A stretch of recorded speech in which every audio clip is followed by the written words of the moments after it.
বার্তা এক নজর, সবার খবর সমান নজর। স্বরাজ ঘোষের উদ্যোগে বাঁশবেড়িয়াতে মিলল উৎসব। বিজেপি নেতা স্বরাজ ঘোষের উদ্যোগে বাঁশবেড়িয়ার কলবাজার চওড়া লাইনে এক মিলন উৎসবের আয়োজন করা হয়। এদিন এই উৎসবে এলাকার প্রায় 2000 মানুষকে একসাথে বসিয়ে খাওয়ানোর ব্যবস্থা করা হয় এবং এই মিলন উৎসবের মধ্যে দিয়ে ত্রিবেণীর বাসিন্দা এবং বিজেপি কার্যকর্তা দেবজিৎ মুখার্জির জন্মদিন পালন করা হয় কেক কেটে। এছাড়া উপস্থিত ছিলেন মণ্ডলের প্রাক্তন সভাপতি গণেশ ঘণ্টায়, সন্তোষ রাউত, সন্দীপ সাধুকা সহ আরও অনেক। সবশেষে বক্তব্য রাখতে গিয়ে স্বরাজ ঘোষ কি বলেছেন শুনবো।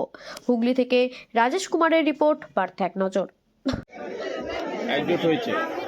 দেখুন, আমরা একে অপরের সাথে সবসময় মিশে চলি, তাই আজকে আমরা বিশেষ একটা কারণ আমাদের এই মণ্ডলেরই বিশিষ্ট সমাজসেবক এবং সকলের প্রিয় রানা মুখার্জি ওনার জন্মদিন, সেই জন্মদিন উপলক্ষে একটা এখানে আমরা মিলন উৎসব করলাম। এখানকার যারা মোটামুটি আমরা দেখতে পাচ্ছেন প্রায় 1500-এর উপর মানুষ এখানে উপস্থিত আছে। তাই সকলকে নিয়ে একে অপরের সাথে যে দেখা, যে সৌজন্যবোধ, যে ভালোবাসা, ভ্রাতৃত্ববোধ, এটাই হচ্ছে মিলন। তা আজকে দেখতে পাচ্ছেন এইভাবে আমরা আমাদের ভারতীয় জনতা পার্টির পক্ষ থেকে আমরা বিভিন্ন জায়গায় এইভাবে আমাদের মিলন উৎসব হবে, আমরা এটা ধারাবাহিকভাবে চালিয়ে যাব। দেখা যাচ্ছে সপ্তগ্রাম। দেখুন, ভারতীয় জনতা পার্টি একটা সর্বভারতীয় দল, তাই এই দলে কে একজন আসলো, কে একজন গেল, वंदे मातरम वंदे मातरम स्वागतम स्वागतम स्वागतम।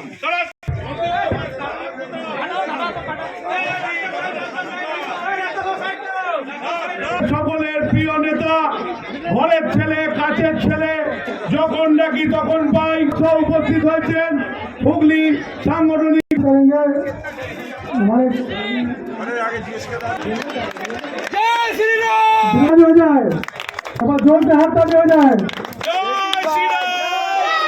আপনারা প্রত্যেকেই চেনেন আমাদের এইখানকারই ছেলে, এখানকার নেতা গণেশ দাকে উত্তরীয় পরিয়ে বরণ করে নিতে।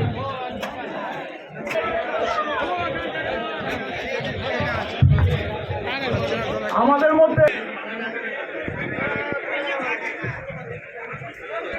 একের সাথে অপরের যে মোলাকাত, যে দেখা, মনের মিল বিতরণ করা, সেটা হচ্ছে মিলন উৎসব। এবার আপনারা প্রশ্ন করতে পারেন যে হঠাৎ করে মিলন উৎসব হচ্ছে কেন? এটা তো আগে হয়নি। এটা হচ্ছে আজকে এই বাঁশবেড়িয়া মণ্ডলের বিশেষ কার্যকর্তা এবং বিশেষ সমাজসেবক যখন যেখানে ডাকে, রাজনৈতিকভাবে বলুন বা সামাজিক হিসেবে বলুন, আমাদের সকলের বয়োজ্যেষ্ঠ এবং শ্রদ্ধাশীল আমাদের দাদা দেবজিৎ মুখার্জি, যার নাম রানাদা বলে ডাকি, তাকে আমি আজকে তার শুভ জন্মদিন।